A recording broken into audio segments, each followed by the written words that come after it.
Hey everyone. Tonight we're going to drift, slowly and quietly, into Dublin's hidden world. Think of the city as it once was, tracksuits on corners, diesel in the air. The faint smell of burnt toast coming from open windows. Estates of concrete sit under orange sodium lamps. Money is tight. People are doing what they can to get by. This is not the postcard view. This is the side of Dublin where small choices add up to big consequences. Somewhere in that dim light, a quiet young man leans over a ledger. Not a flashy type, not a shouter.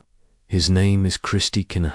He pays attention to things most people miss: how goods move, who looks bored at a checkpoint, which doors stay locked and which don't. He believes control doesn't need volume, it needs patience. Before we go any further, if you enjoy these deep, slow dives, feel free to like and subscribe only if you actually enjoy them.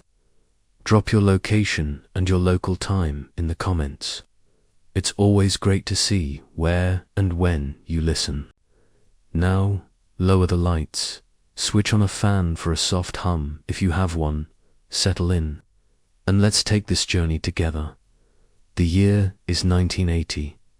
Dublin isn't a tech magnet yet, and tourism hasn't smoothed out the rough edges. The city is restless. Jobs are scarce. Some families are holding the line with faith and habit, while the younger crowd hustles to make rent. On the north side, in working-class neighborhoods like Phibsborough and Cabra, kids run small schemes while grandmothers still thumb rosary beads. In the middle of this, one teenager watches the city as if it's a puzzle he plans to solve. Christy isn't a street enforcer. His hair is short, his shirts are ironed. It's the look of a student, not a gangster, and that suits him. He doesn't want to be seen. He wants to learn. He notices tiny things: a delivery truck that arrives later than it should, a bookmaker who seems to know results before anyone else, a corner shop that never has customers yet never closes. He takes notes. He writes in the margins. Sometimes he uses codes. His friends say he's odd. They're not wrong, he is different. Different in the ways that matter here. There's something important many people miss about this time. In the early 80s, Dublin's organized crime scene is in flux. Big names from the previous decade are gone, locked up, killed, or burned out by the heroin wars. The old order is broken. Open space invites new minds. Christy's mind is built. For gaps like these, he starts with books, actual books, second-hand manuals for students, then foreign language dictionaries. He reads, sells, reads more, starts to understand how import licenses work. It's not the content that grabs him, it's the paperwork, customs forms, exemptions, the places where rules are thick enough to hide in. He learns early that a neat stack of documents can move through a port faster than a man with a knife. He also learns that a crate stamped educational materials rarely gets a second look, especially if the labels say Spanish or Dutch. His first margin play is small. A few £100 in a tidy multiple out. Nothing to brag about, but enough to teach him a lesson he won't forget. Profit is nice. Process is power. He begins to watch the docks. He studies shift changes, security patrols, and the rhythm of the port. He's not moving contraband yet. He's observing those who do. There's an old story, maybe true, maybe not. One night at the Happany Bridge, he sees two addicts arguing over a lighter. He murmurs, to no one in particular, the real money isn't the hit, it's the route it took to get here. That's the difference with Christy. Others fight for turf. He thinks about transit, and he thinks about it all the time. He builds harmless-looking friendships with small-time dealers and warehouse staff, not to join their world, to learn how their world works. He wants every detail: who holds the stash, how often couriers switch, which driver likes overtime, which foreman hates paperwork. He writes it all down. In code, he files it. He cross-checks it. His early influences are not hard men. They're accountants and warehouse supervisors. The people who make a city move without anyone noticing. As the city starts to shift, so does he. Nightclubs open. Pubs get private rooms. Imports pick up. Christy watches all of it. He notes new faces and vans without logos. He tests a tiny route, with legal goods routed through a sketchy warehouse. Nothing illegal, just seeing if anyone notices. No one does. Customs is heavy on paper and light on digital checks, and full digital oversight is years away. He rents a small room near O'Connell Street, sparse bed, used desk, lamp, no posters. On the wall, a map of Europe. On the desk, a second-hand typewriter. If you visit, you won't see parties or girlfriends or pub crawls. You'll see paper. You'll hear keys tapping. You'll feel a quiet kind of focus that makes small talk vanish. He becomes obsessed with Dutch transport. He's never been there, but he studies it like a trade. Rotterdam is the big star, so much volume that order becomes its own kind of confusion. Compared to that, Dublin is a village. He starts to think in routes and nodes, in documents and stamps. By now, his name has slid into a few police files, not for assault, not for drugs, but for odd commercial activity that suits him. He doesn't need a crown. He wants a pipeline. One that runs whether he's awake or asleep. One that works even if he leaves the room. Late nights, he types and retypes, manifest mock-ups. He's learning how to stand in plain sight without leaving a shadow. Not by being smaller, by being normal. He aims to look like paperwork that matches other paperwork. By the time people in Dublin realize he's around, he's already studying the next loophole, the next port, the next layer of insulation. Here's the part most people get wrong. Christy's rise doesn't start in an alley with a bag of drugs. It starts with textbooks. Before anyone links his name to narcotics, boxing managers, or whispered warnings, he's importing used educational materials from the continent. It's not some soft scholar to sin a tale. It's practical. Books are clean. Educational reuse, EU origin gets waved through. In the 1980s, European trade rules are shifting. The Single European Act is moving forward. Bureaucracy is heavy. Confusion is everywhere. In that noise, he hears opportunity. He routes small batches through Rotterdam into Dublin. Later, via Zeebrugge and Antwerp. The money is modest. The patterns are priceless. He learns which ports drift, which clerks rush, which stamp designs make inspectors yawn. The education isn't inside the crates, it's at the border. He builds quiet links with wholesalers in Belgium. Some say it actually started with a small Spanish vendor who tipped him off about EU freight codes. Either way, the result's the same. Christy becomes a low-level importer with a clean-looking record. He doesn't brag. He doesn't toast. He doesn't parade new money. Landlords and small partners remember one thing: he stays calm. If someone cheats him, he doesn't rage. He takes the lesson and adjusts the plan. Waste annoys him. He even recycles failure. People who knew him then describe a routine that never breaks. 2 dark jackets, cheap takeaways, tinned soup, no vices you can see. The one luxury is information. shipping guides, port maps, language books. He teaches himself Dutch and Spanish, not for holidays, for work, commercial words, maritime terms, customs phrases.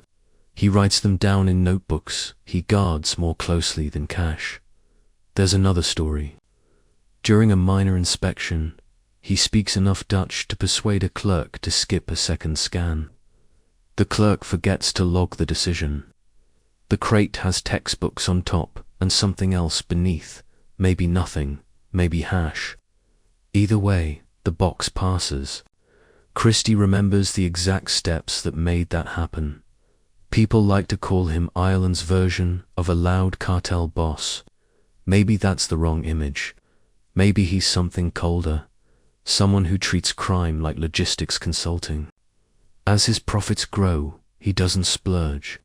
He invests in distance, new names, alternate addresses, P.O. boxes in Germany, shelf companies in Gibraltar, a quiet office above a dry cleaner's where only a few employees show their faces. The office is just a front for comfort. The real work flows through faxes, burner phones, and ledgers in his hand. He avoids computers, too traceable. His life is paper, invoices, stamps, manifests. He can forge, but more often he duplicates what already exists so it blends in. There's an early incident, never proven, where a Spanish supplier mislabels a container. It's meant for Galway. It ends up in a storage lot near Limerick. The only trace is a pencil number scribbled inside the flap of a box. No officer spots it. Christy does. After that, every shipment he touches carries a hidden mark, his private watermark. The system grows not bigger, but cleaner. Fewer edges, fewer tells, less Irish in style, more Dutch in method. You won't see him in gold chains. You might catch him outside a courthouse reading about container ownership structures. That actually happens. A reporter snaps him in 1987 reading a book on maritime freight and European taxation. No one understands what that picture means. He does. By the time an intelligence file finally lands on a desk with his name in it, he's already moved on, not fleeing, just shifting the board. A friend remembers a weekend when Christy stays in his flat for 2 days. Not panic. Translation. A Belgian VAT document, line by line. He doesn't drink or smoke or swear. He studies. This isn't a search for thrills. It's design work.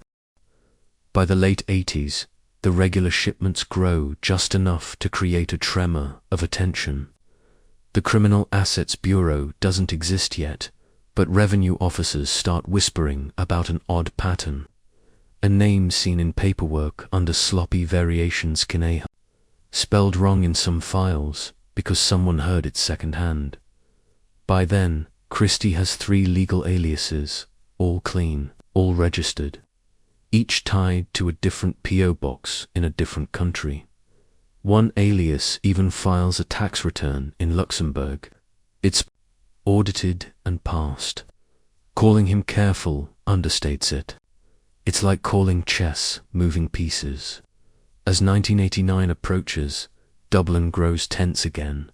Heroin floods back.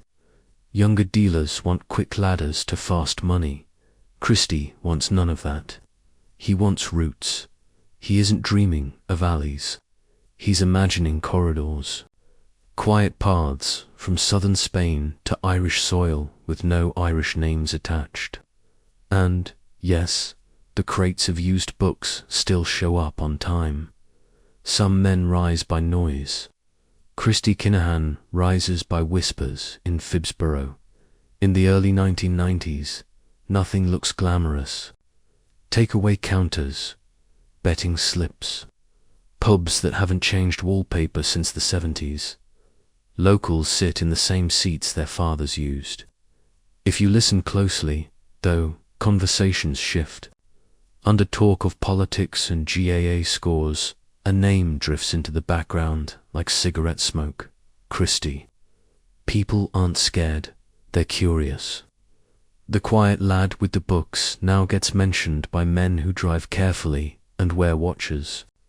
Too plain to be cheap.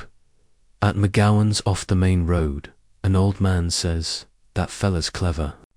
Doesn't touch the stuff. Doesn't shout." That's not flattery. It's puzzled respect. Dublin crime bosses usually dress loud and act louder. Christy keeps ledgers and speaks less than most priests. This is also the point where most crime families in the city are trapped in violent feuds. Turf lines get drawn with blood. Bodies surface in canals. Surveillance squads burn budgets, chasing foot soldiers who change routes on a whim. Christy stays far from the street. He builds circles of middlemen, people who deal with dealers. Men who track freight schedules instead of patrols. Men who can vanish between jurisdictions and not leave ripples. This is when he starts vetting people, not for strength, not even for loyalty, for discretion. If you like to hear your own voice, you never hear his again. A former associate recalls a rule. If someone says your name before you walk into a room, you're in the wrong room. Is that paranoia or professionalism? With Christy, those can look the same.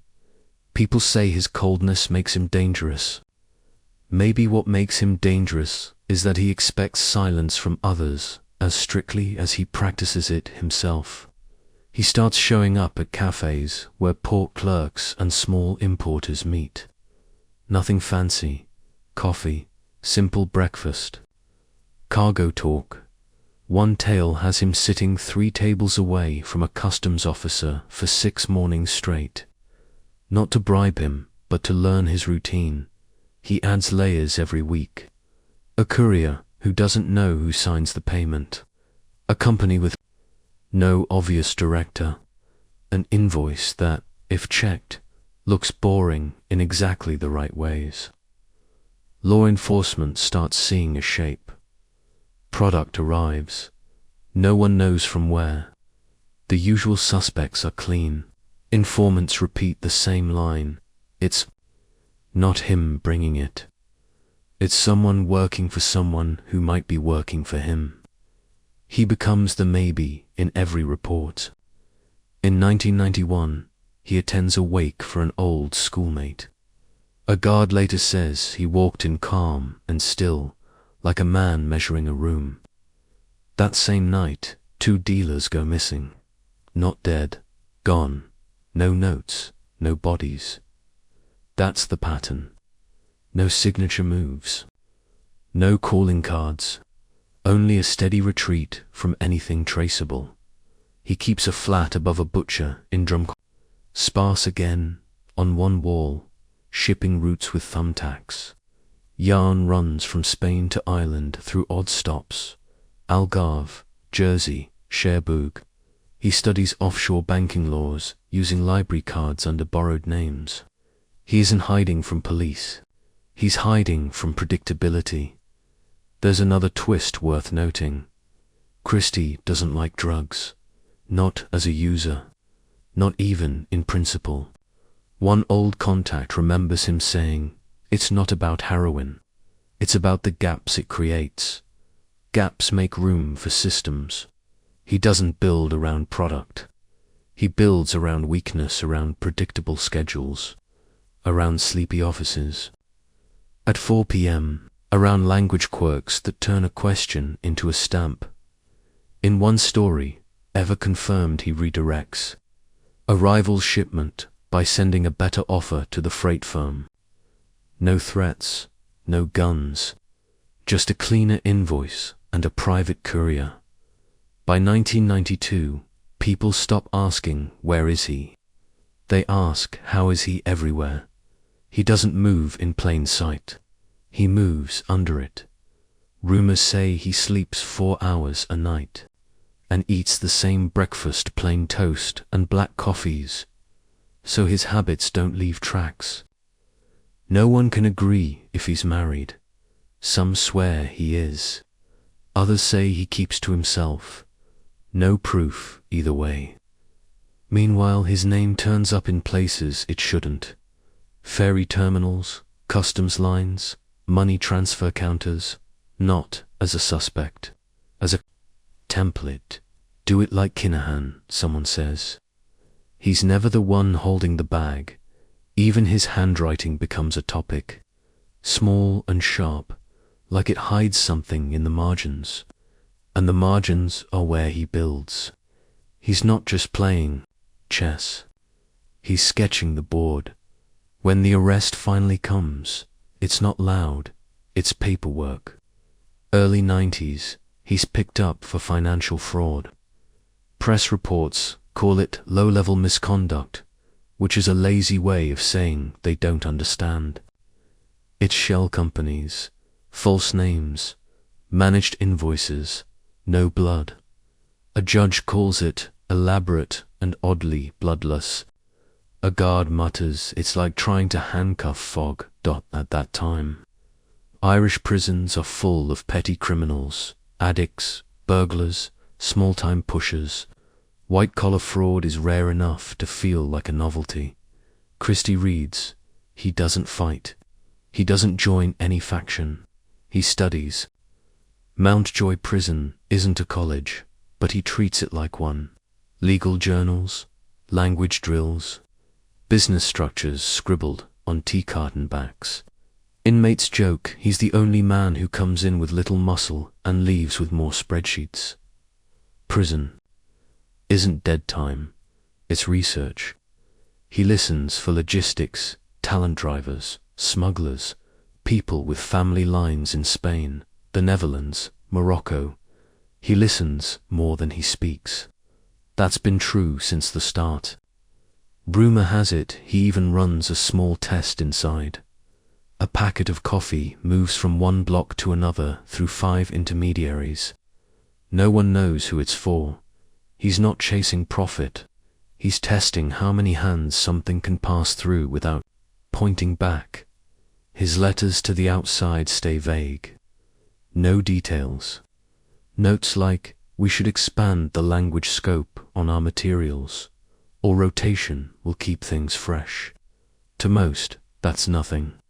To the right reader, it's a cue. He walks the yard the same way every day. Same route, same pace. It looks like exercise. It's rehearsal. He's released earlier than people expect. Good behavior, limited charges, and a court system unsure how to handle someone clearly criminal, but not in a way that fits neat categories. He leaves Mountjoy quieter than he arrived. No crowd waiting, no handshake line, just a dark coat and a folded paper. Some people call prison a setback. Others think it's a pause he planned for. From here, the tone changes. Christy stops moving like a Dublin smuggler. He starts moving like an international planner. Local warehouses don't interest him. Street haggling is noise. He looks at places like Panama for logistics, Cyprus for shipping, Brussels for quiet meetings. He trims his inner circle again. Number. Hangers-on, only multilingual men who have never been arrested and understand forms better than slang.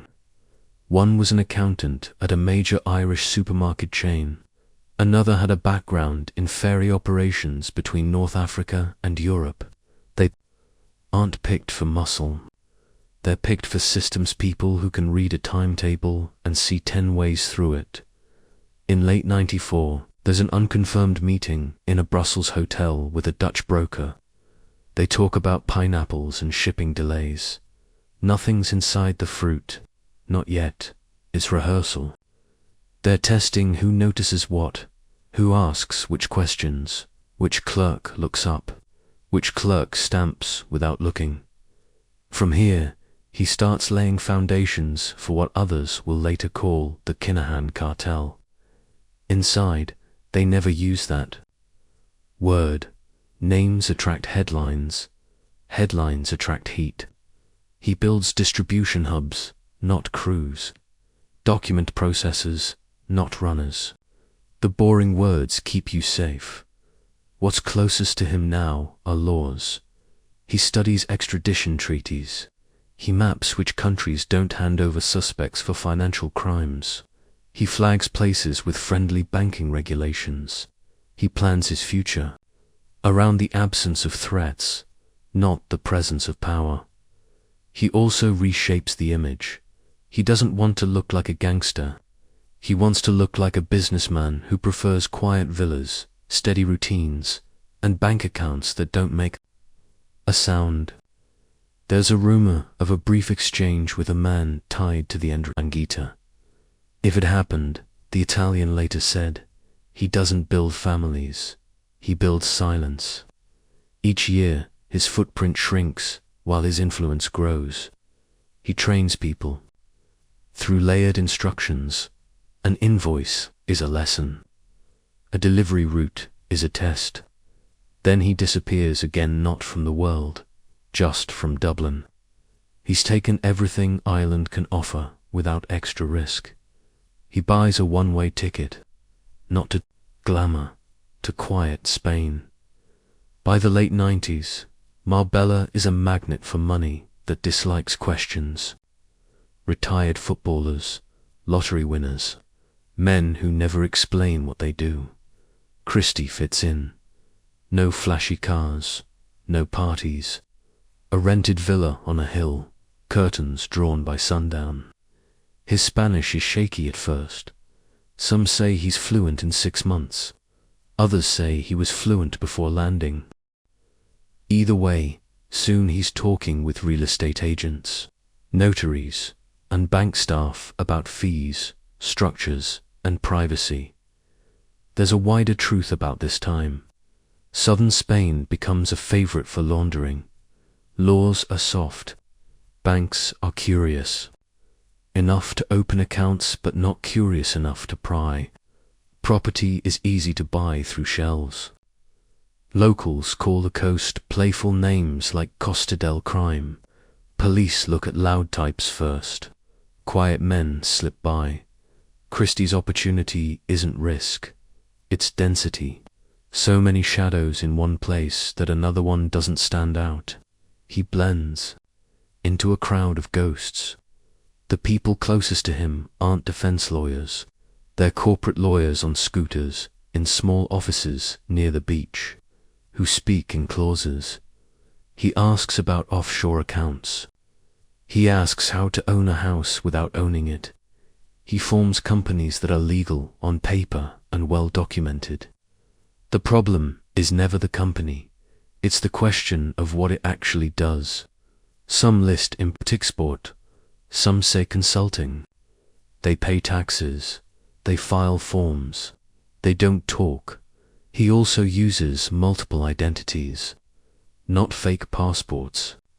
Real ones, legitimate documents under slight variations of his name obtained through legal channels. One for banking, one for property, one for a vehicle. People think invisibility comes from hiding. Maybe real invisibility comes from blending into a space that avoids scrutiny by design. Marbella is full of men trying to be like Christy. The difference is that most can't resist showing off. He resists everything.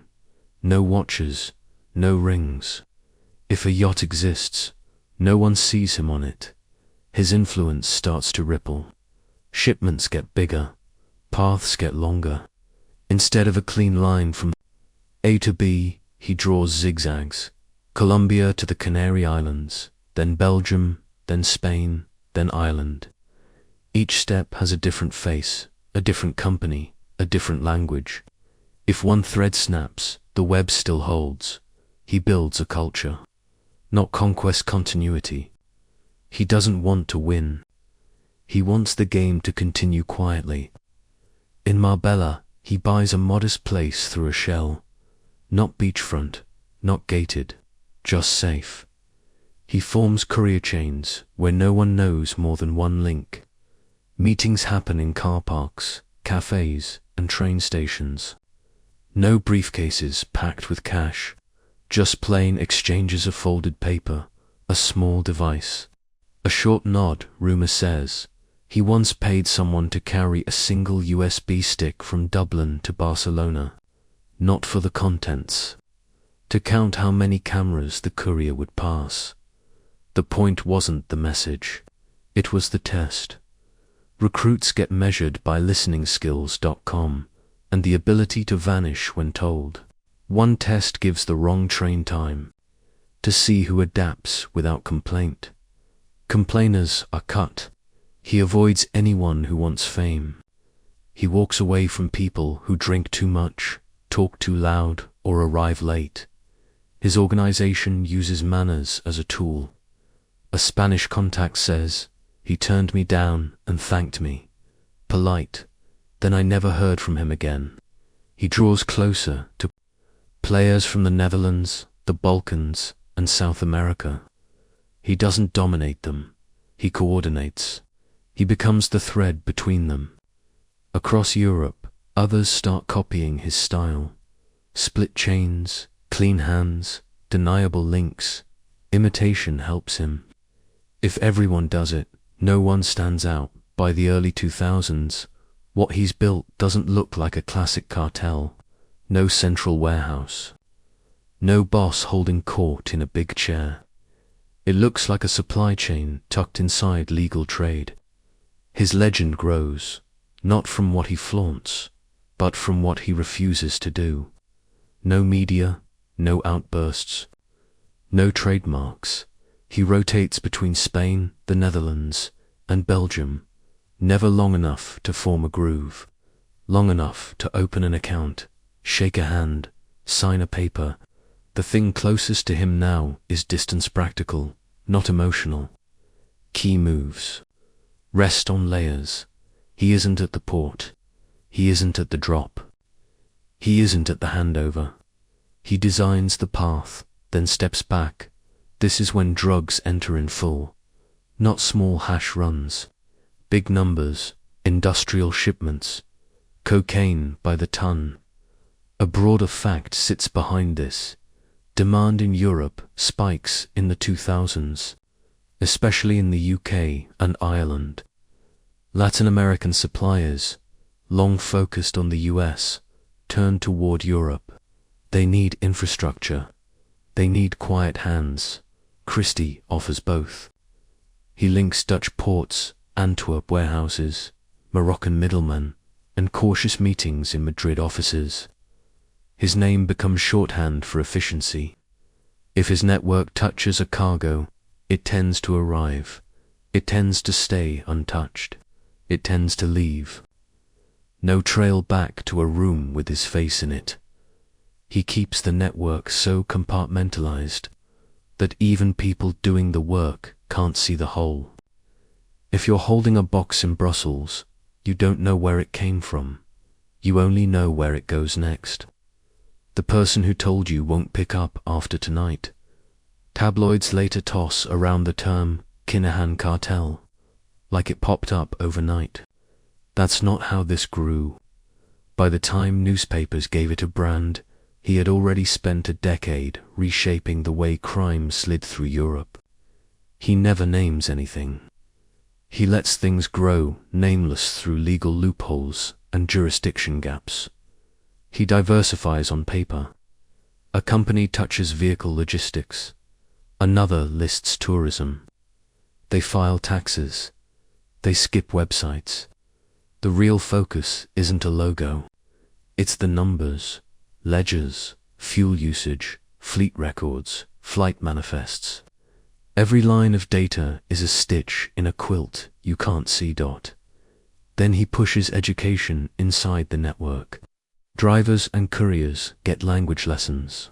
Mid-level coordinators study legal terms. Someone finishes a job and gets a copy of the Schengen border code instead of a bonus, with a note to read it. The message is clear. This isn't just money. This is a culture, discipline, restraint, silence. A detained operative later admits, "I never met the top. Didn't know his real name, but I knew the rules. In Marbella, Christy walks beaches alone. No entourage, a phone he never answers. In public, he becomes more myth than man. Interpol is curious. Spanish authorities too, but he never gives enough. Always just out of reach. He likes neutral cities, Dubai, Vienna, places where money speaks softly and police are polite. And busy, precision becomes his favorite word. Routes avoid certain airspace. Cargo moves on days with union distractions. Flights leave an hour before new security rules kick in. He studies maritime law sections on transshipment and container audits. The less time a box spends on land, the harder it is to check. There's a Dutch leak about a shipment tied loosely to his world that vanishes, redirected by a ghost vessel flagged under a small Caribbean nation with a hollow customs office. No one can say how. Odds are he knew the coordinates before the Coast Guard. Even his own people can't describe him well. He never shouts, one says. He asks short questions. You leave thinking you chose the plan. Another recalls him saying, you only need to know the next 2 steps. Somehow, that was always enough. Then, like always, he moves again. Not dead, not caught, just shifted. New address, new layer, new name. He doesn't fear being found. He fears being defined. The first major shipment that truly marks the step up never hits the front pages. No gossip columns. Somewhere outside Rotterdam, a container clears inspection without being opened. No sirens, no red flags, just a stamp and the gentle sound of truck brakes. That's the beginning of something larger. No one is certain what sits inside.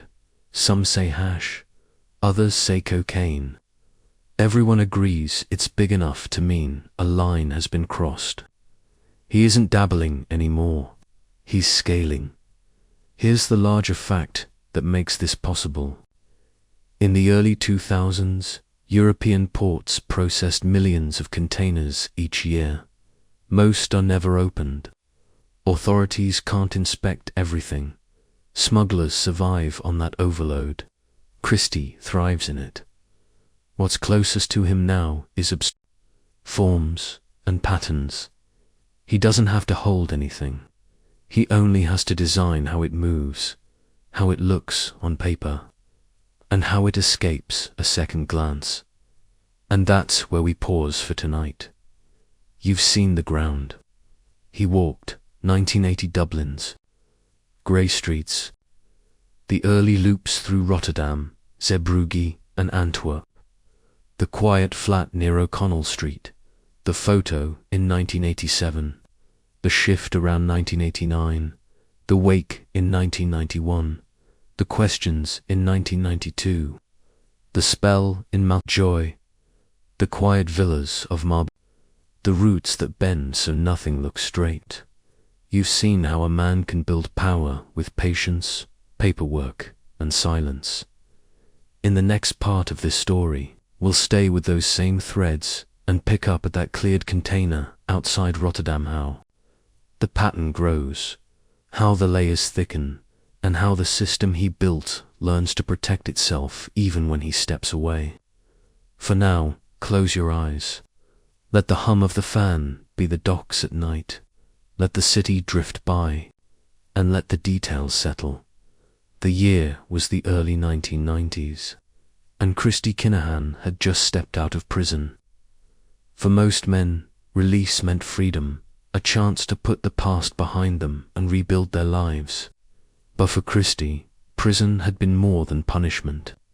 It had been a classroom. Behind those walls, he had studied languages, read about economics, and absorbed knowledge that would later set him apart from almost every other criminal of his time. Where many inmates wasted their years, Christy treated those years like a university. Education, He learned Spanish, Dutch, and even some Arabic. He studied the financial systems that moved money across borders. He paid attention to how smuggling worked, not just in Ireland but across Europe. And most importantly, he learned patience. When Christy walked out, he wasn't just another ex-prisoner. He was sharper, calmer, and far more dangerous than when he went in. Dublin's streets had changed during his time away, but Christy hadn't lost his touch. He knew that if he wanted to build a serious empire, he had to think bigger than small-time scams or corner dealing. The future wasn't in petty crime, was in international trade, finance, and control. So, where did he go? Not back to the rough neighborhoods of Dublin. Instead, Christy looked to Europe. He saw that the continent was opening up with borders, becoming easier to cross, money flowing more freely, and ports handling more trade than ever before. To Christy, this was opportunity.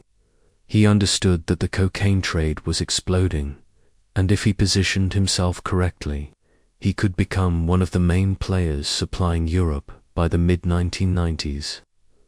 Christy had set his eyes on Spain, particularly. The Costa del Sol, Marbella, with its golden beaches, luxury villas, an international crowd, was the perfect base for someone who wanted to live well and do business quietly. Dozens of gangsters from the UK and Ireland had already settled there, but Christy was different.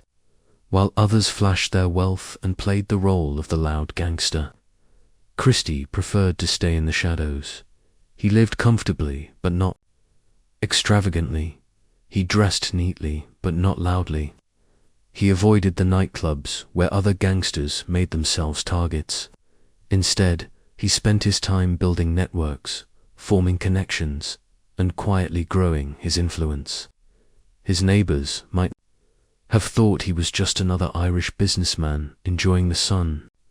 They had no idea they were living next to a man who was slowly building a multi-billion euro cartel. But make no mistake, Christy was not working alone. He was smart enough to know that no empire can be built by one man. From the beginning, he surrounded himself with trusted allies. Some were from Dublin, men who had proven themselves loyal in the past. Others were international contacts people from Spain, Holland, and further afield, who could open doors in shipping ports and banking. Step by step, Christy began constructing a system. Drugs came in from South America, usually hidden in cargo shipments.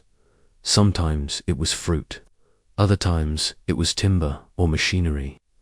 The containers would arrive in ports like Rotterdam, Antwerp, or Algeciras, slipping past customs thanks to forged paperwork and inside contacts.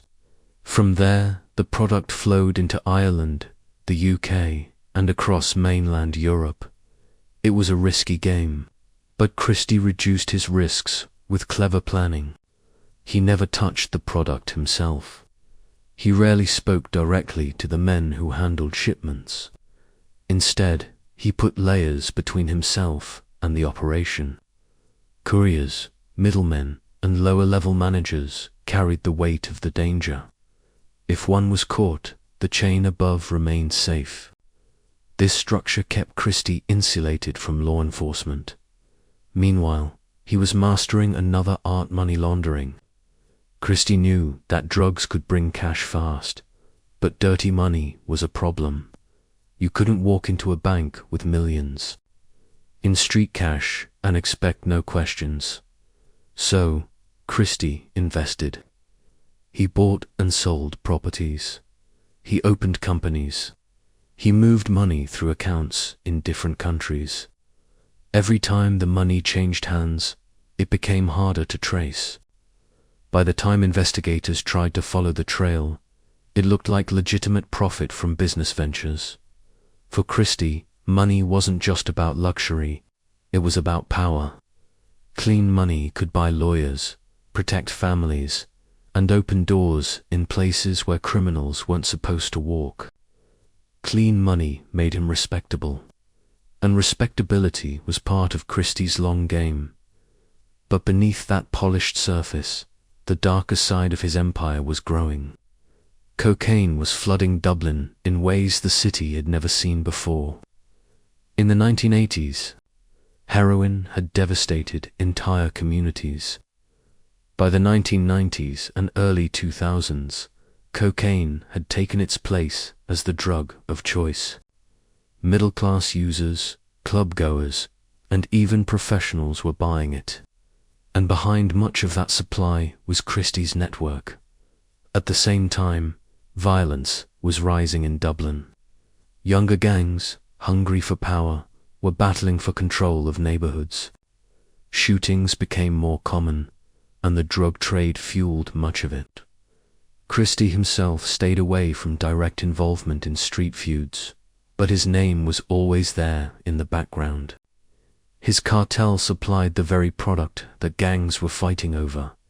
And then came the most important decision of his career, bringing his sons into the fold. Christy had 3 sons, Daniel, Christopher Jr., and another close to him. For years, he had kept them shielded from the dirtier side of his business. But as they grew older, it became clear they wanted a role. Daniel, in particular, stood out. He was ambitious, sharp, and eager to prove himself. He wasn't content to live quietly in the background like his father. He wanted to step forward, to be recognized, to build a reputation of his own. This was both an opportunity and a risk. On one hand, having family involved meant loyalty. Christy could trust his sons more than any outsider. On the other hand, they lacked his discipline. They weren't shaped by the same lessons prison had taught him. They were part of a new generation of criminals, one that valued reputation, social status, and in some cases, fear. Daniel began making moves in Ireland and Spain, linking the cartel's power directly to his own image. He rubbed shoulders with celebrities, especially in the boxing world, where his money and connections gave him influence. He began appearing in stories and whispers across Dublin and London. His name was becoming known, but that visibility was dangerous. Unlike his father, Daniel couldn't stay invisible. And visibility attracts enemies. By the late 2000s, law enforcement agencies across Europe had started paying close attention to the Kinahans. Investigators in Ireland, Spain, and the Netherlands were quietly tracking their movements. They knew the cartel was massive, but proving it in court was another matter. Christy's system of layers and buffers kept him untouchable. Still, every year the pressure grew stronger, and in 2010, that pressure exploded into action. Spanish police launched Operation Shovel, a coordinated strike against the Kinahan Cartel. Dozens of raids hit homes and businesses linked to Christy. His Marbella villa was searched. Associates were dragged out in handcuffs. Bank accounts were frozen. The media called it one of the largest anti-mafia operations in Spain's history. For many, it looked like the end of the road. Christy himself was arrested. Images of the so-called Dapper Don being led away by police made headlines across Europe. Reporters speculated that the cartel was finished, that its empire was collapsing. But those who knew Christy better weren't so sure, because if prison had taught him anything, it was how to survive. The morning of Operation Shovel in May 2010 felt like something out of a movie. Across Spain's Costa del Sol, dozens of doors were kicked in at the same time. Villas that had been quiet and luxurious just hours earlier were suddenly filled with police in black uniforms, shouting orders in Spanish, tearing through drawers. And safes. Christy Kinahan, then in his 50s, was dragged out of his Marbella home. For neighbors, it was a shocking sight. The quiet, well-dressed Irishman they knew was now being escorted away by heavily armed police. They had no idea that the man living behind the gated driveway was considered one of Europe's most dangerous drug traffickers. Over 30 people were arrested that day. Spanish prosecutors described the cartel as a well-structured international mafia organization. They accused Christy and his associates of money laundering, drug trafficking, and organized crime on a massive scale. For a moment, it seemed like the authorities had finally broken the back of the Kinahan empire. Newspapers across Ireland and the UK printed Christy's photo on their front pages. TV reporters spoke confidently about the end of the Dapper Don. But behind those headlines, the reality was more complicated. Christy had built his empire carefully. He had always placed distance between himself and the drugs. He rarely signed documents directly. His companies were registered under other people's names. His properties were often owned through shell firms that traced back to offshore tax havens. The arrests looked impressive, but when prosecutors tried to build a case in court, they quickly ran into problems. The Spanish investigation dragged on 4 years, with endless paperwork, legal delays, and bureaucratic hurdles. Witnesses disappeared, evidence was challenged, and eventually, most of the charges simply collapsed. Christy was released. His cartel, far from being destroyed, adjusted and adapted for Christy. Operation Shovel was a warning shot, not a fatal blow. It reminded him that he could never truly relax. But it also proved something else, that even when Europe's police forces joined together, they struggled to pin anything directly on him. The layers of insulation he had built around himself were working exactly as intended, while Christy remained cautious. His sons were now stepping more boldly into the spotlight. Daniel Kinahan, in particular, was becoming a central figure. He was ambitious and hungry for recognition. Unlike his father, Daniel didn't mind being seen. He started mixing with celebrities, athletes, and promoters, especially in the boxing world. By the mid-2010s, Daniel had positioned himself as a major influence in professional boxing. He co-founded MGM Marbella, a boxing gym and management company that attracted fighters from Ireland, Britain, and beyond. What looked like a sports business on the surface was, in reality, a perfect vehicle for laundering money, building influence, and polishing the Kinahan family's public image. For the boxers who trained at MGM, Daniel was a generous backer, someone who could provide financial support and opportunities. For Daniel, the gym was more than just a front. It was a way to step into the role of a legitimate businessman, shaking hands with world champions and appearing in sports magazines rather than crime reports, but away from the bright lights of boxing. The darker side of the cartel was never far away. In Dublin, the city's underworld was shifting. Rivalries that had been simmering for years were about to explode. The Kinahans were now one of the dominant suppliers of cocaine in Ireland, and that brought them into direct conflict with other powerful groups. Among them was the Hutch family, led by Gary the Monk Hutch, a man with his own long history in organized crime.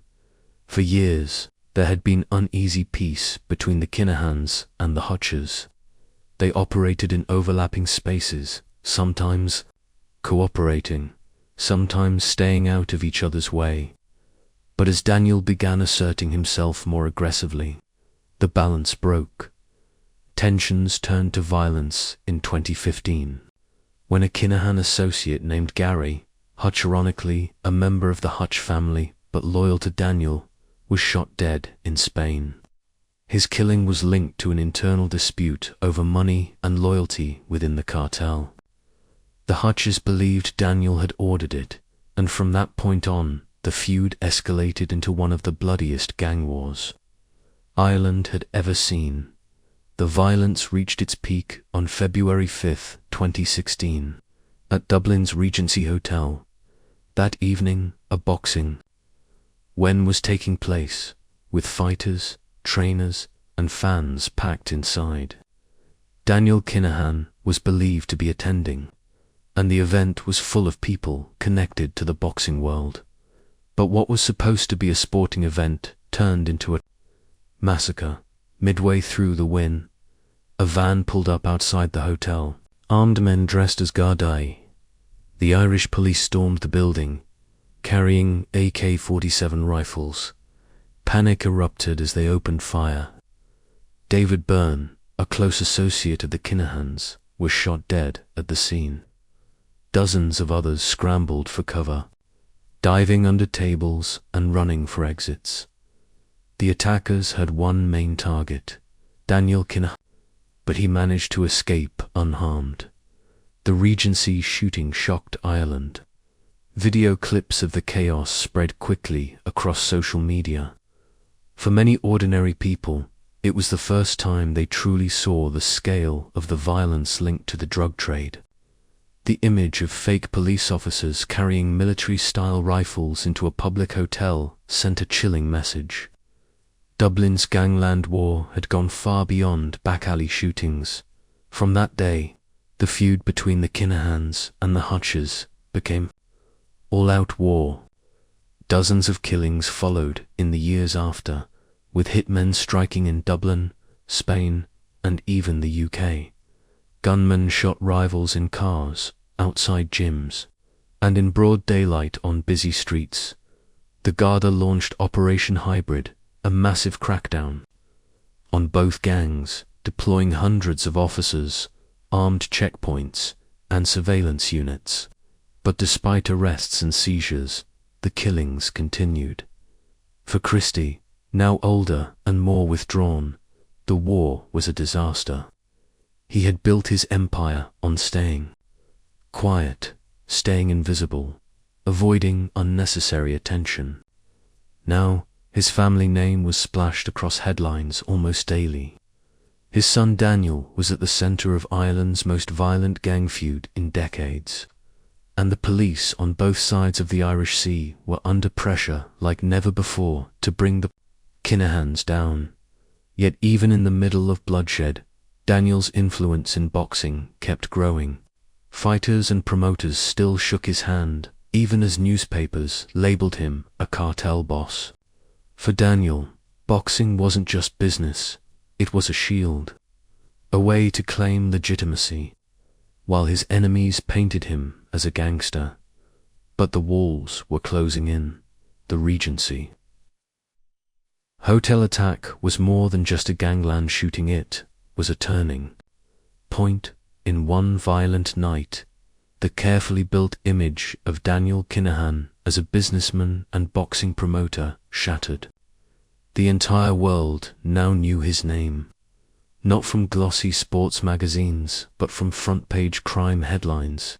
For the Kinahans, the aftermath was brutal. The Hutch family retaliated almost immediately. Within days, a series of shootings rocked Dublin. One after another, men connected to the Kinahans were gunned down in cold blood. Cars were sprayed with bullets.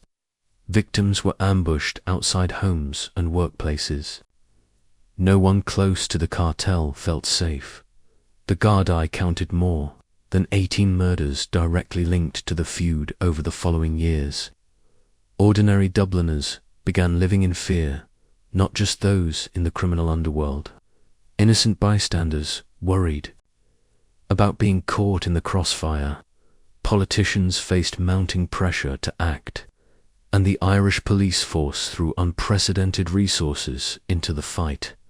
Special armed units patrolled Dublin's streets. Surveillance teams followed suspected cartel members day and night. Checkpoints sprang up, searching cars for weapons. For Ireland, it felt like a war was being fought in its own capital. And still, despite all the pressure, the Kinahans pushed forward. While the streets of Dublin turned red, Daniel Kinahan was rarely there. He spent most of his time abroad, moving between Spain, Dubai, and other safe havens where extradition was difficult. From those locations, he continued to run operations, shielded from the immediate chaos of the feud. But Daniel's visibility made him a target in another way. Law enforcement across Europe began linking his name not just to murders in Ireland, but to massive shipments of cocaine moving through ports in Spain, Belgium, and the Netherlands. Investigators suspected the Kinahan Cartel of controlling supply chains worth billions. Authorities estimated that the cartel was importing tons of cocaine every year, hidden in fruit containers, frozen meat shipments, and industrial equipment. Once the drugs arrived in Europe, they were distributed through networks stretching across Ireland, the UK, and mainland Europe. The profits were staggering, and Daniel was at the center of it. Still, Daniel insisted publicly that he was nothing more than a boxing promoter. He spoke through intermediaries, occasionally releasing statements denying all links to organized crime. To fighters and promoters, he presented himself as a businessman who wanted to grow the sport. For a while, that image worked. Big-name boxers were photographed shaking his hand, smiling beside him at press events. But behind closed doors, governments were growing less patient. By 2018, Irish authorities had ramped up their collaboration with international partners. The Gardaí, working with Europol, Spanish police, and even American agencies, began tightening the net. They built detailed files on the Kinahan network, mapping its shell companies, its smuggling routes, and its financial structures. Christy Kinahan Sr., meanwhile, was becoming more of a background figure. He still carried influence, but age and health issues kept him away from the day-to-day battles. The old-school patience and caution that had defined his career were being replaced by Daniel's more aggressive and high-profile leadership. That difference in style was clear to everyone. Christy had always believed in keeping quiet, staying invisible, letting money and connections do the work. Daniel, on the other hand, liked the spotlight. He wanted respect, recognition, and influence not just in crime, but in the world of sport and business. And the cost of that ambition was mounting. The Kinahan-Hutch feud showed no signs of stopping. Even as Daniel strengthened his overseers, operations, Dublin's streets kept running with blood. The Hutch family, led by Gary the Monk Hutch, refused to back down. They had their own international connections and were just as ruthless when it came to revenge. The Irish public watched in horror as one assassination followed another. Some victims were executed in broad daylight, just steps from schools or busy shops. The sheer brazenness of the killings shocked the country.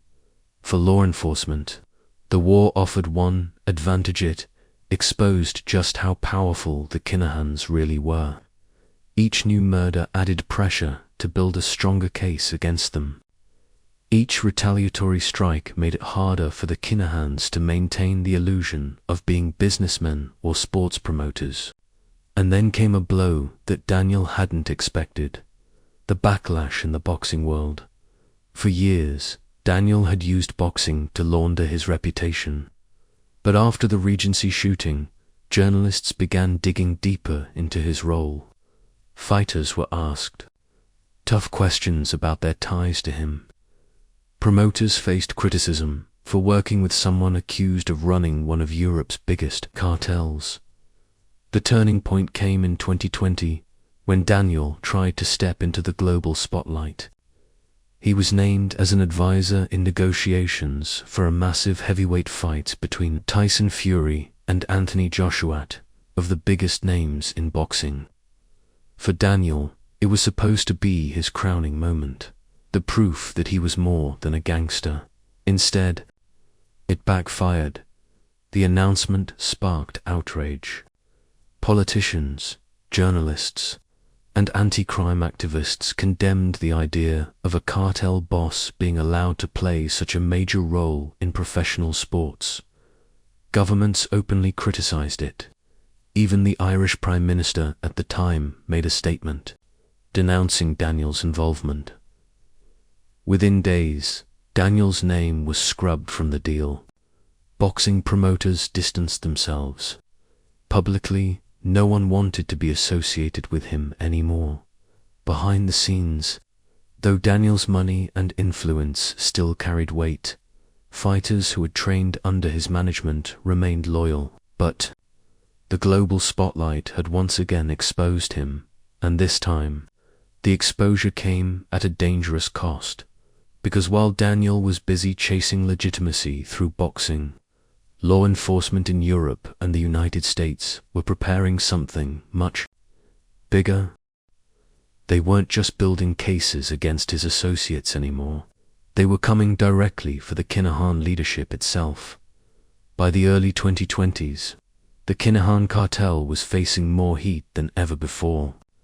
What had once been a shadowy empire operating from behind the scenes was now under the brightest spotlight imaginable. For decades, Christy Kinahan had managed to slip through the cracks, always staying one step ahead of the law. But the world had changed, and the noose was tightening. The real turning point came in April 2022, when the US government made a stunning announcement. The US Department of the Treasury imposed sweeping sanctions on the Kinahan organized crime group for the first time. The American government openly named Christy Kinahan Sr., Daniel Kinahan, and Christopher Kinahan Jr. as leaders of a global drug trafficking cartel. The US didn't stop at sanctions. They also offered rewards of up to $5 million for information leading to the arrest or conviction of the three Kinahans. Overnight, the family's world shifted. What had once been whispers in Irish newspapers was now official policy from Washington. DC, the Kinahans were no longer just Ireland's problem, they were an international priority. The sanctions froze assets, cut off financial networks, and put pressure on anyone who tried to do business with them. Banks, airlines, and companies across the globe were warned. If you dealt with the Kinahans, you'd face us penalties. For a cartel that relied on moving money as much as moving cocaine. The impact was enormous. In Ireland, the news was met with a mix of satisfaction and disbelief. For years, people had doubted that Christy or his sons would ever truly face justice. They seemed untouchable. Now, with the most powerful government in the world putting them on blast, things suddenly felt different. But the Kinahans didn't crumble overnight. From their base in Dubai, they continued to operate. Dubai had become a hub for organized crime figures from around the world, and the Kinahans were no exception. They lived in luxury, moving in wealthy circles, still presenting themselves as businessmen. Yet the walls were closing in. Police across Europe stepped up raids against the cartel's networks. Dozens of their associates were arrested in Spain, the Netherlands, and the UK. Shipments of cocaine worth hundreds of millions were seized at ports. Each seizure chipped away at the cartel's strength.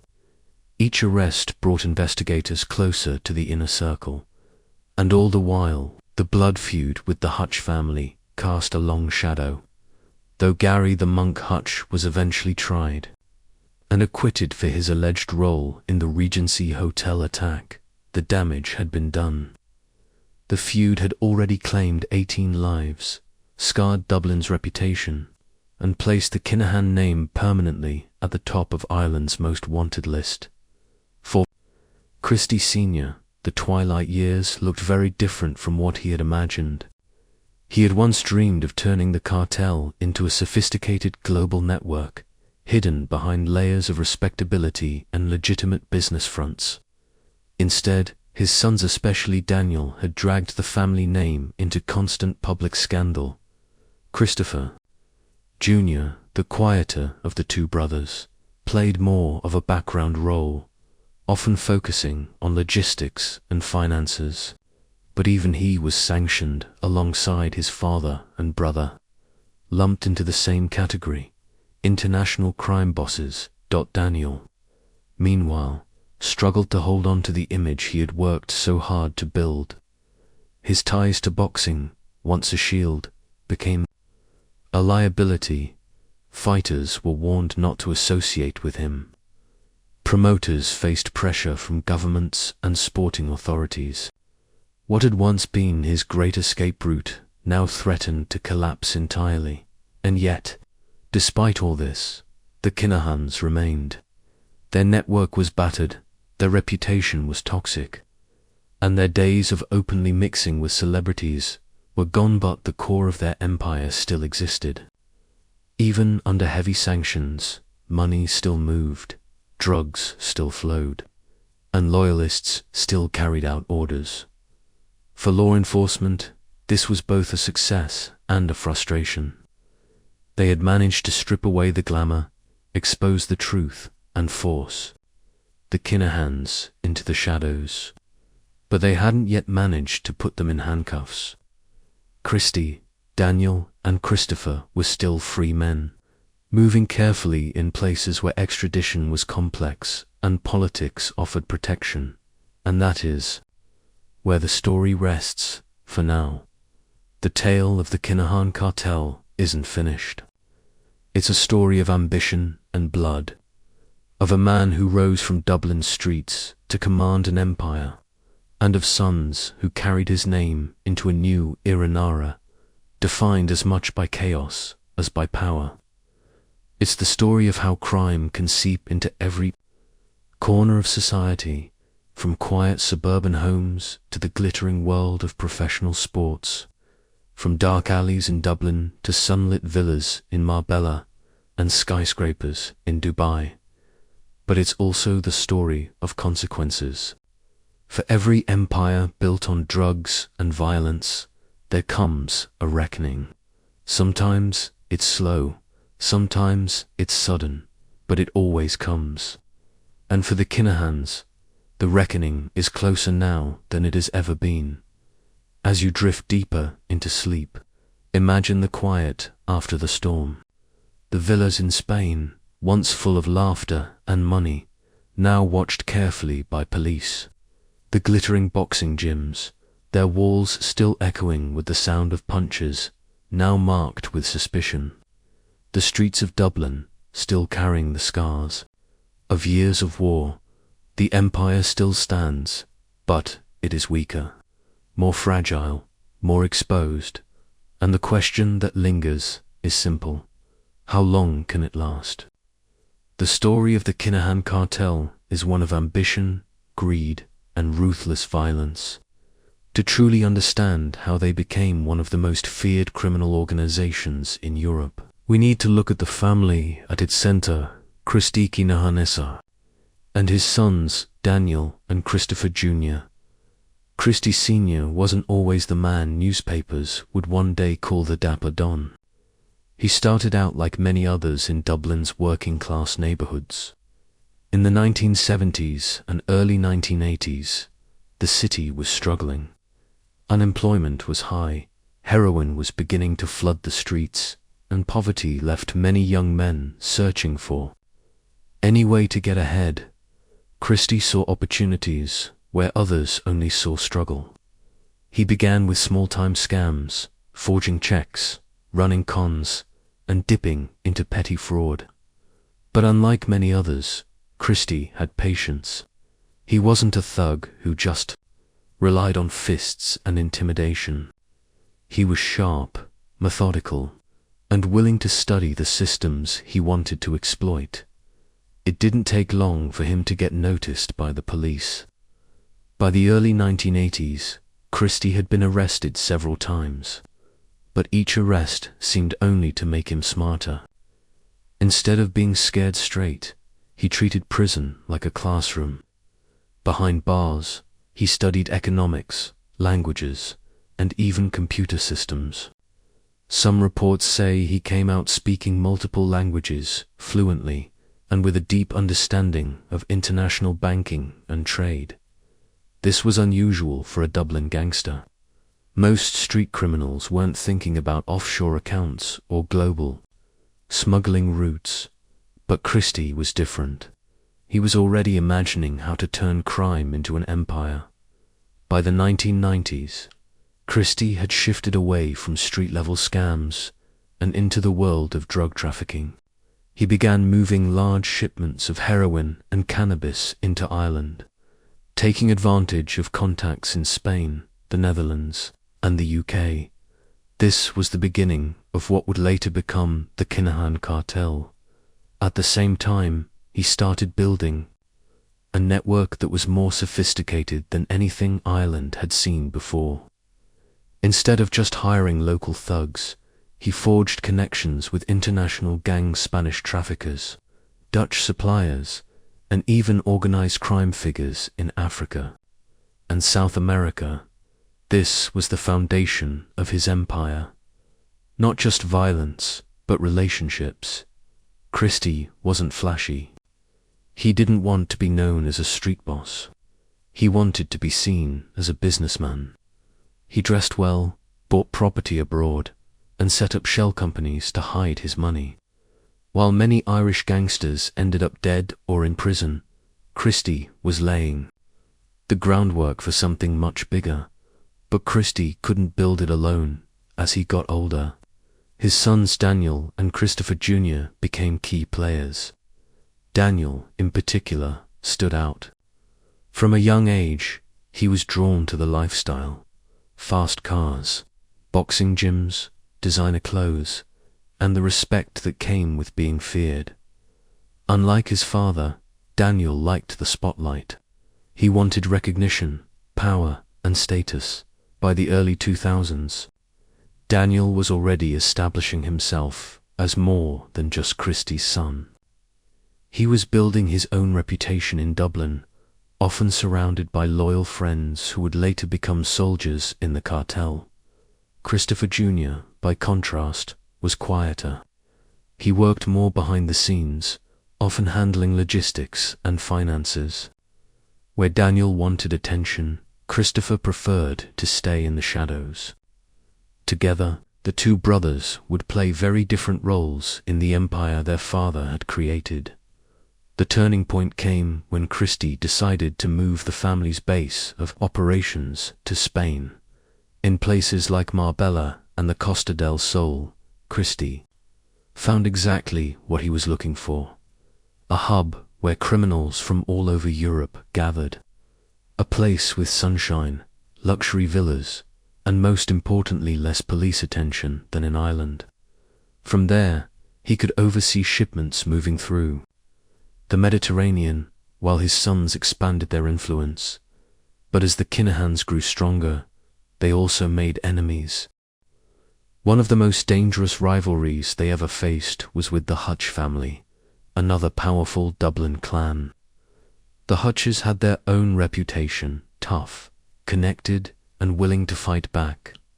For a while, there was an uneasy peace between the two sides. They even worked together on certain deals. But in the underworld, peace never lasts forever. The fragile truce began to crack over money, respect, and betrayal. By the mid-2010s, tensions between the Kinahans and the Hutches exploded into open war. The feud reached a shocking climax in 2016, during an event that would change the Irish underworld forever: the Regency Hotel attack. On a February afternoon, gunmen stormed the hotel during a boxing win, disguised as police officers. Their target, Daniel Kinahan. Daniel managed to escape, but another man, David Byrne, a close associate of the Kinahans, was shot dead.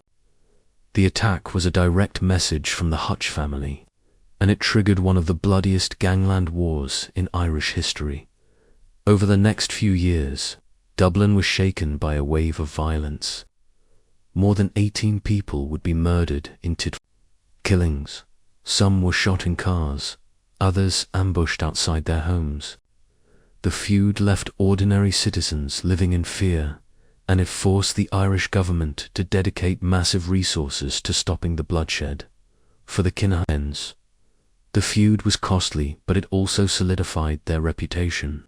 They weren't just a cartel anymore. They were international crime bosses at war. And through it all, Christy remained in the background, watching his sons take on larger roles. Daniel became the face of the cartel, while Christopher Jr. managed the quieter but equally important side of the business. But Christy's ambition didn't stop at drugs. He wanted legitimacy. He wanted to move from the shadows into the world of respectable business. And for Daniel, the path to that legitimacy came through one surprising avenue: boxing. For Daniel Kinahan, boxing was more than just a sport. It was a way to step out of the shadows of gangland and into the spotlight of legitimate business. From a young age, Daniel had been fascinated by boxing gyms, fighters, and the culture that surrounded the sport. In Dublin, he often sponsored local fighters, built connections with trainers, and made sure his name was whispered in boxing circles. By the time the Kinahan name was making front-page news for the feud with the Hutch family, Daniel was already laying the groundwork for a new identity: a boxing promoter and manager. This wasn't just about image. Boxing offered Daniel something no other business could: access to global networks, celebrity connections, and the chance to launder money under the cover of sponsorships, contracts, and events. Daniel began working closely with fighters who would go on to become some of the most recognized names in the sport. He set up companies, financed gyms, and presented himself not as a gangster, but as a businessman with a passion for boxing. Too many young fighters from tough backgrounds, Daniel looked like a savior. He provided financial backing, guidance, and a promise to take them to the top. In Spain and Dubai, Daniel surrounded himself with rising stars of the boxing world. He built gyms, hosted training camps, and made connections with promoters in the UK, the US, and the Middle East. For a while, it seemed like the plan was working. But outside the ring, the violence in Dublin hadn't stopped. The Regency Hotel attack had marked a point of no return in the Kinahan-Hutch feud. The streets of Ireland became the stage for brutal revenge killings. In one case, a man connected to the Hutches was shot in broad daylight while walking down a busy Dublin street. In another, a Kinahan associate was executed outside his home as his family watched in horror. The killings were relentless, and each one carried the same message: this war wasn't going to end until one side was destroyed. For ordinary people in Dublin, it was terrifying. Parents worried about their children being caught in crossfire. Businesses in certain neighborhoods lived under constant fear of intimidation, and the police, stretched thin, struggled to keep control. The Irish media reported on every murder, every funeral, and every court appearance. Soon, the names Kinahan and Hutch weren't just underworld whispers, they were household words. The feud had turned both families into symbols of Ireland's gangland crisis. As the killings mounted, Irish authorities began to intensify their focus on the Kinahans. The Criminal Assets Bureau targeted properties, cars, and bank accounts linked to the cartel. Homes were raided, assets were seized, and international law enforcement began coordinating efforts to put pressure on Christy and his sons. But Christy had always been one step ahead. His years of studying international finance meant that much. Of his wealth was hidden behind layers of shell companies, offshore accounts, and foreign investments. It wasn't easy for the authorities to untangle the web. Still, pressure was mounting. In the midst of all this, Daniel doubled down on boxing. He believed that if he could attach his name to the sport in a legitimate way, he could create a new identity that law enforcement couldn't easily touch. He hosted high-profile events, mingled with world champions, and began to gain influence in major fights.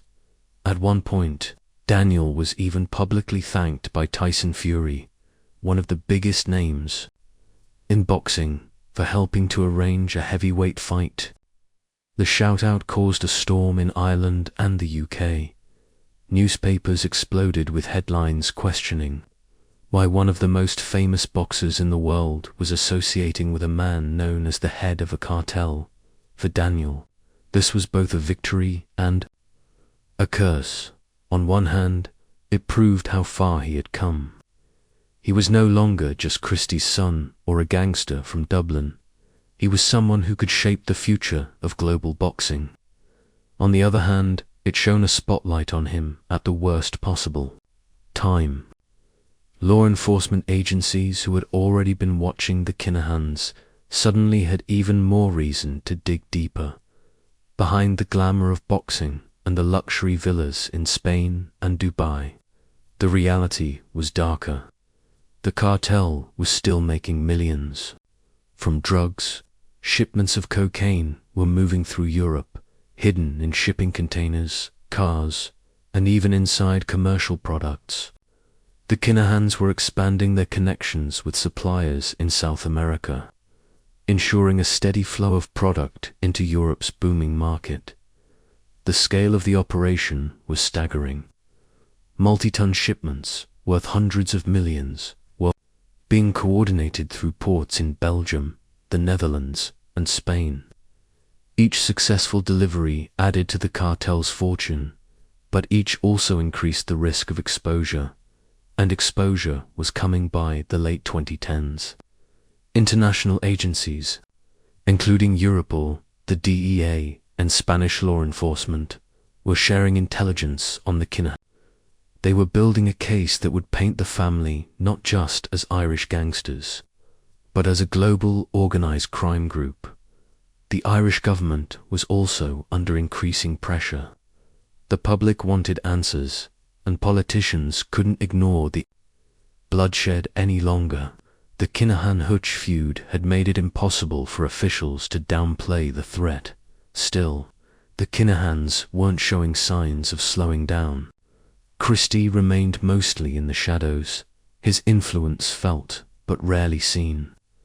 Daniel was thriving in boxing circles, despite the controversy, and Christopher Jr., ever the quiet operator, continued to handle logistics and finances. The image was clear. Christy was the mastermind, Daniel was the face, and Christopher Jr. was the fixer. Together, they controlled an empire that stretched from Dublin to Dubai, from Marbella to Medellin. But history has shown that no cartel, no matter how powerful, can stay untouchable forever. The noose was tightening. The Irish authorities were coordinating with Europol, and the DI Spain was no longer the safe haven it once was.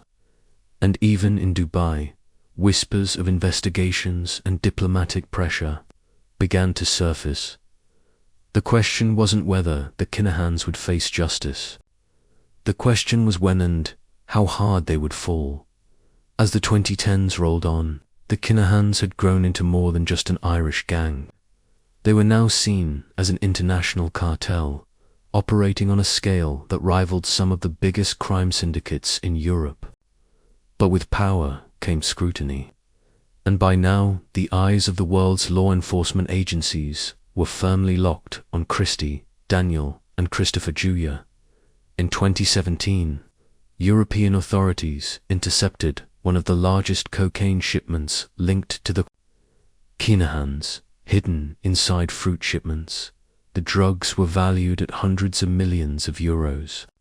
It was one of the first clear signs that the cartel's reach wasn't just Ireland or Spain, it stretched all the way back to the jungles of South America, where some of the most powerful cartels in the world controlled production. For years, rumors swirled that the Kinahans had struck direct deals with Colombian suppliers. Instead of going through middlemen, they were cutting costs and building stronger partnerships. These moves allowed them to dominate the European market, making Dublin just one small piece of their empire. But the very scale that made them rich also made them vulnerable. Large shipments were harder to disguise, and every seizure gave investigators more evidence. With each bust, law enforcement learned more about the cartel's logistics, routes, and contacts. The Criminal Assets Bureau cab in Ireland worked relentlessly to freeze any property, bank account, or business tied to the Kinahans' mansions. In Dublin, luxury cars, and even everyday businesses believed to be fronts for laundering money were seized. The goal wasn't just to arrest cartel members, it was to cripple their finances. Yet, Christy Kinahan was no ordinary criminal. Unlike many who flaunted wealth, he had built a fortress of offshore accounts, shell companies, and foreign holdings. Untangling it all was like chasing shadows. Investigators compared it to battling a spider's web. Every time you thought you had caught one thread, another would lead off in a different direction. While the pressure mounted in Ireland and Spain, Daniel made a bold move. He relocated to Dubai. Dubai offered something the cartel desperately needed: a glamorous lifestyle mixed with layers of legal and diplomatic protection. The United Arab Emirates didn't have the same extradition agreements as Europe, and for wealthy businessmen, it was a place where luxury masked all questions. In Dubai, Daniel lived in exclusive gated communities, attended elite events, and continued to grow his influence in boxing. Photographs surfaced of him at gyms with top trainers and fighters. To the outside world, he appeared less like a cartel boss and more like a legitimate sports promoter. But Daniel wasn't just there for boxing. Dubai's role as a global financial hub made it the perfect place to wash money. With billions flowing in and out every day through real estate, trade, and private banking, investigators found it even harder to track the cartel's wealth. At the same time, Daniel maintained a stronghold over cartel operations in Europe. His trusted lieutenants in Spain, Ireland, and the Netherlands kept shipments moving. Loyal soldiers in Dublin enforced the cartel's will, ensuring rivals or traitors faced deadly consequences. Meanwhile, back in Dublin, the Kinahan-Hutch feud had not cooled, though many of the key players had been killed, arrested, or forced into hiding. The hatred between the two families still lingered. Every shooting, every funeral, every whisper of revenge added to the legend of the feud. Even as Daniel tried to reinvent himself abroad, newspapers continued to print his name alongside every act of bloodshed linked to the cartel. It was a shadow he couldn't escape. Despite the chaos, Daniel pressed on with his boxing ambitions.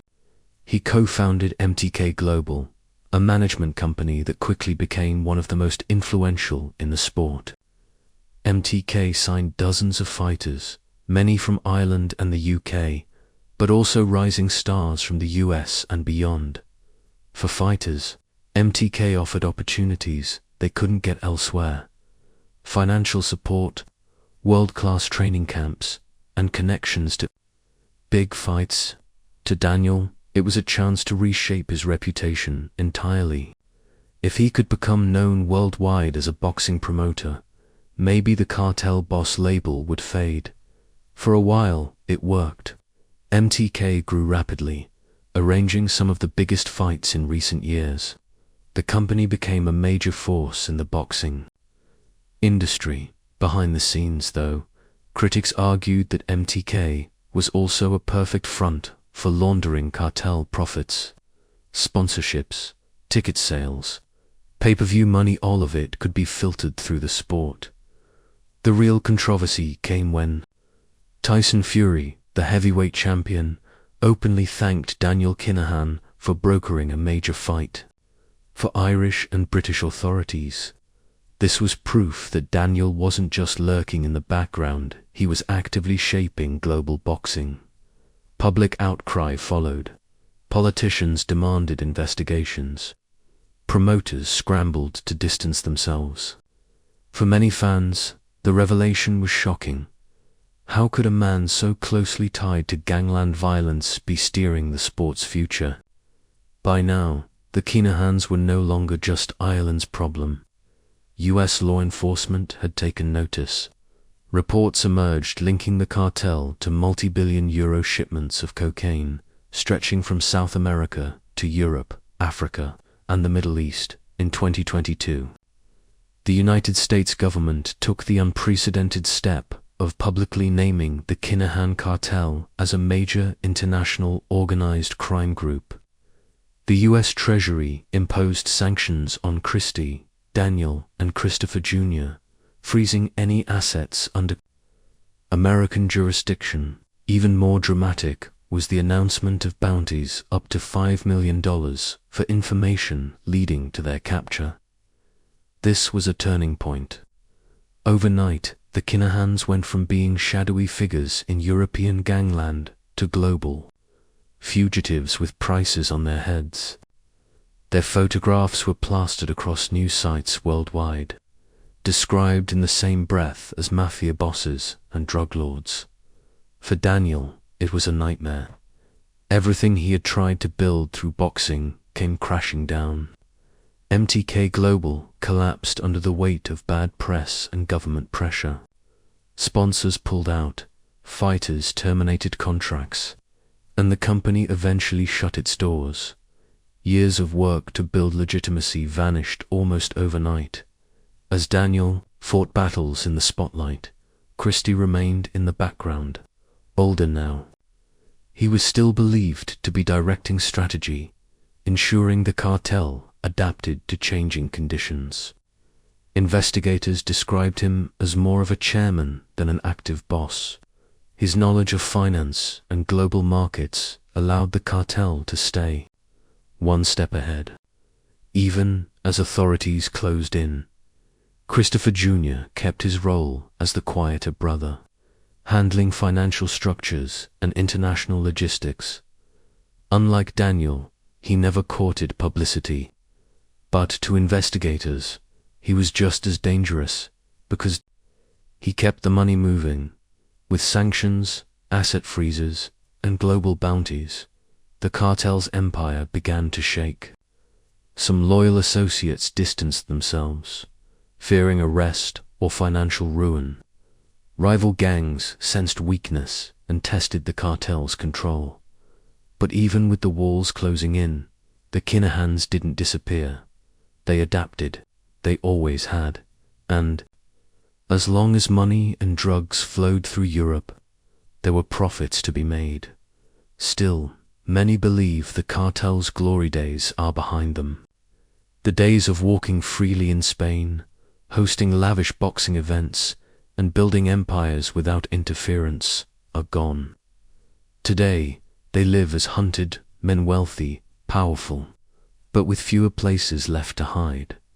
And for Ireland, the shadow of the Kinahans remains. Their story isn't just about crime, it's about how one family rose from the streets of Dublin to become a global cartel, leaving behind a trail of violence, money, and unanswered questions. The Kinahans had always believed they could outsmart the law. For decades, they had dodged raids, survived assassination attempts, and built an empire that stretched far beyond Dublin's streets. But by the early 2020s, the ground beneath them had shifted. What once felt like invincibility was starting to look like a cage closing in. The announcement of US sanctions in 2022 marked a devastating blow. Overnight, the Kinahan family and their closest associates were branded as international pariahs. Any financial dealings tied to the US or even companies with American links were immediately frozen. Banks around the world, fearful of violating sanctions, began shutting down accounts connected to the family. For a cartel that thrived on money flow, this was crippling. The web of offshore accounts, shell companies, and investments that had once shielded their fortune was suddenly under intense scrutiny. And then came the bounties. Up to $5 million for information leading to the arrests of Christy, Daniel, or Christopher Jr. for loyal associates. This was a chilling reminder. Staying close to the family was no longer just risky, it could cost them their freedom, or even their lives if rivals sensed betrayal. The sanctions also destroyed any remaining illusion of legitimacy. Daniel's ties to boxing evaporated, empty. Global, once a rising giant in sports management, collapsed. Fighters who had praised him in the past rushed to distance themselves. Promoters refused to be linked with his name. The dream of becoming a respected boxing power broker was dead.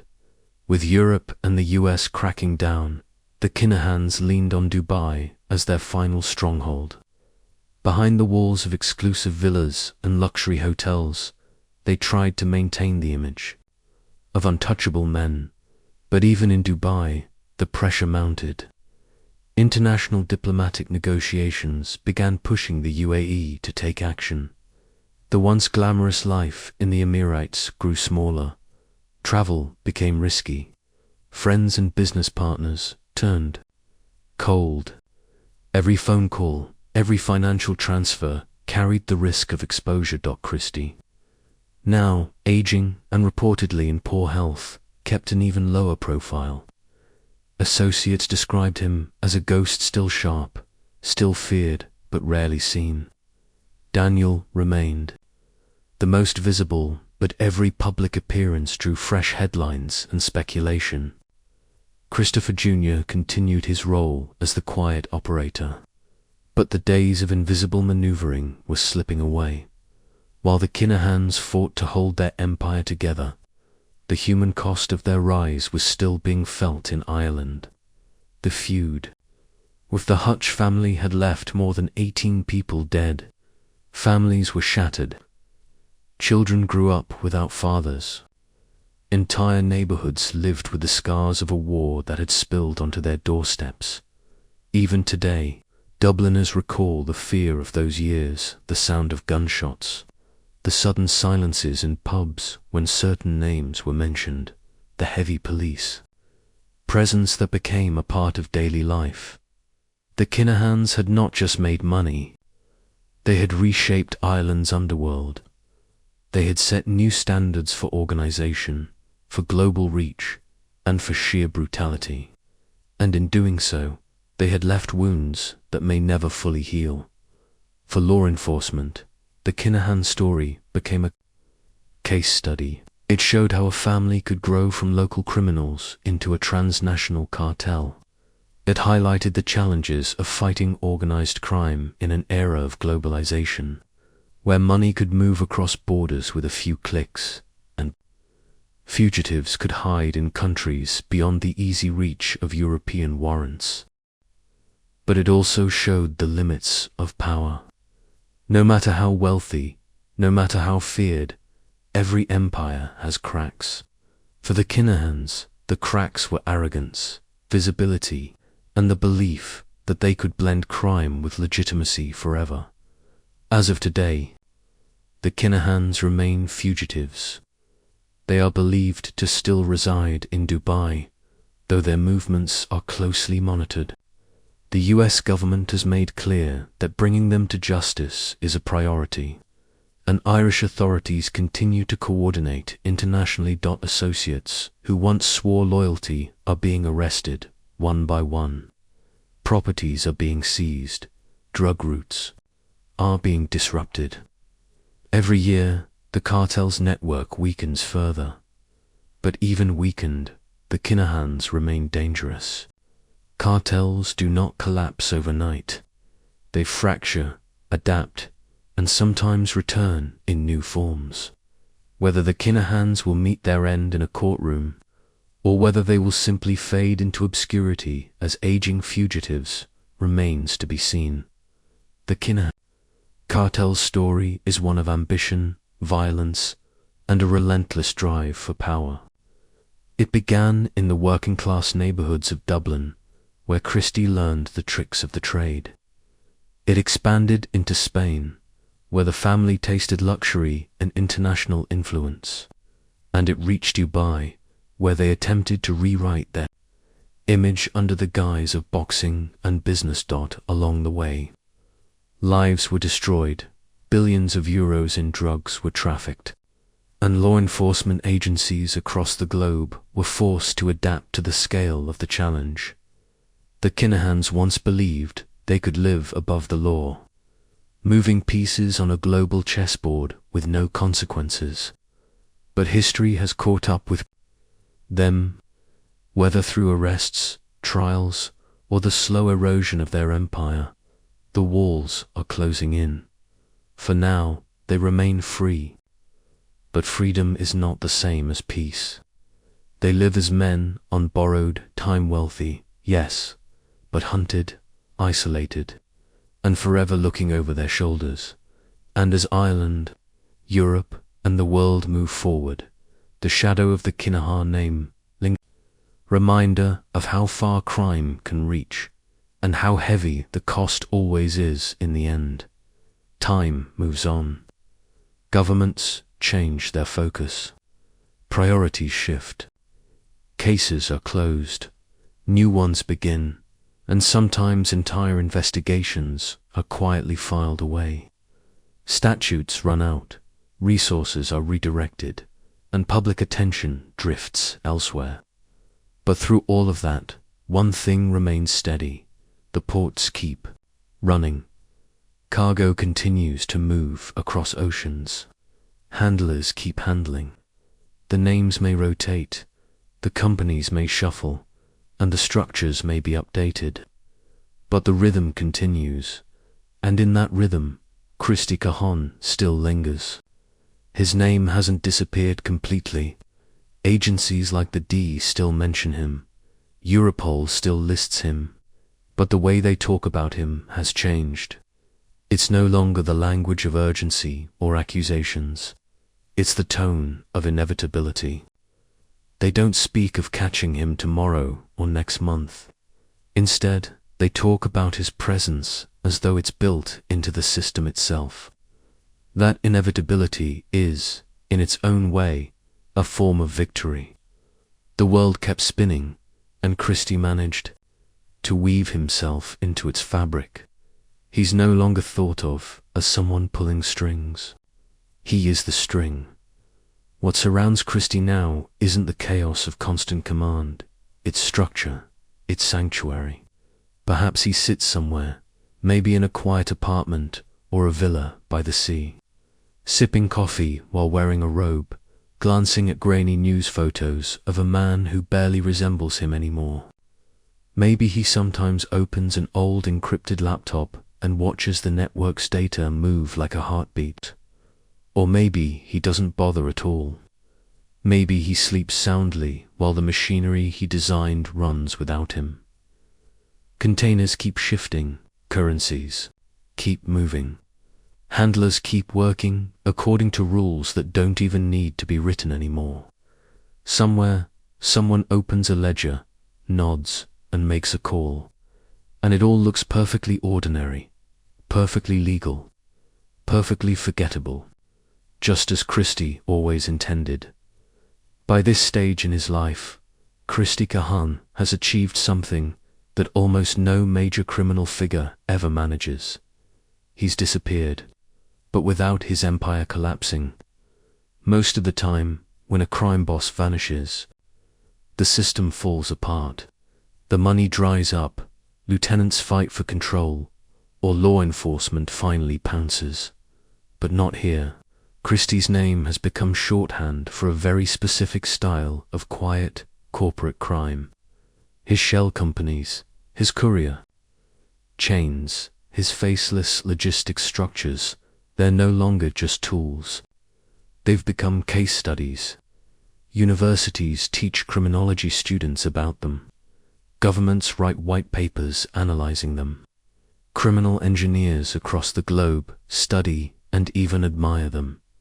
And yet, through all of that, Christy himself has never spoken to the press. He's never published a memoir. He hasn't slipped up. He hasn't tried to shape his own legend. His silence has become the legend. What he has now is the rarest luxury of all: irrelevance. Not that he's unimportant, but he's built a life where being important no longer requires being visible. Think about this historical fact. By the late 2020s, despite global sanctions, multi-million-dollar bounties, and years of international investigations, there hasn't been a single verified photo of Christy Kinahan in public for more than a decade. Interpol still lists him. The United States still offers money for his capture. But privately, some investigators admit they're no longer even sure he's active. That's part of the brilliance. For most people, legacy means being remembered.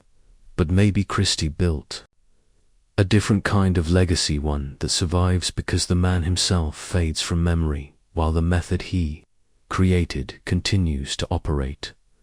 The evidence of his influence is everywhere. Shipping manifests still follow the format he once popularized. Tax filings still mimic the Gibraltar-style corporate structures he designed. Legal defenses echo strategies pioneered by lawyers who used to work under his umbrella lawyers, who now bill quietly and independently from places like Malta or Zurich. What's left closest to Christy isn't fame or even power in the traditional sense. It's composure without credit. He doesn't need to brag. He doesn't need to claim victory. The very fact that the system still works is victory enough. There's even a story, possibly a myth, that once a young European trafficker posted a flashy video online bragging about his global operation. The clip went viral, reaching 10 million views. Within weeks, he was arrested. Someone left a comment under that video that read, "Christy wouldn't have liked that." 10 words, no likes, deleted within the hour. True or not, the point was clear. Christy became the standard of subtlety. Where others chased attention, he built survival. Even now, the traces of his design are visible. A port in Tunisia waves a container through without fuss. A warehouse in Slovakia quietly accepts delivery. A bank transfer goes through a holding company in Cyprus. No drama, no suspects, just systems. Christy didn't hide his operations in the usual sense. He designed them to blend. Customs officers who studied his methods admitted that his structures always looked legal. That was the trick. Nothing flashy. No tattoos. No luxury cars. No visible indulgence. If he ever lived lavishly, no one saw it. And so, the hunt for him continues without tension. It's like trying to hear silence. Analysts look at trade flows and see strange shapes. Investigators chase documents that look too clean. They call it Kinahan coded. Not because Christy personally wrote every file, but because someone once studied someone who learned from him. His influence has become like DNA, replicated, adapted, persistent. What's closest to Christy now is disengagement. Maybe he still walks through crowded markets, blending in with everyone else, carrying nothing more than a folded newspaper. Maybe he wears the same clothes every week, eats the same simple meals, and leaves no scent. Or maybe he's long retired, living quietly with no phones, no accounts, nothing to trace, just the sea outside his window and the gaze of an old man who knows he already won. But whether he's present or not doesn't matter anymore, because The machine is still running. Not just in Europe, but in South America, in Asia, across continents. His greatest achievement was proving that crime didn't need to be chaotic. Money didn't need to scream. Power didn't need to announce itself. His greatest act was subtraction, removing himself until all that remained was the rhythm. And so, Christy isn't the headline anymore. He's the footnote that shapes every story that follows.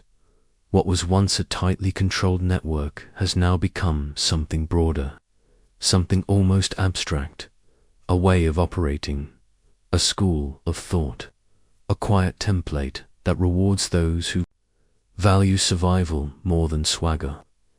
It's not about Christy's commands anymore. It's about his consistency.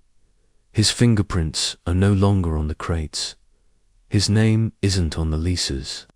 But somewhere between Brussels and Bogota, Rotterdam, and Rabi, people are still moving goods according to the cadence he set long ago. Even seizures in recent years show the same patterns he pioneered. Legal cargo wrapped around illegal cargo, shell companies built only to own other shell companies, networks designed for redundancy.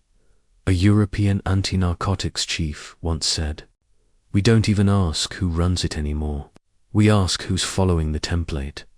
That's what the Kinahan system became. It doesn't need to be led. It only needs to be understood.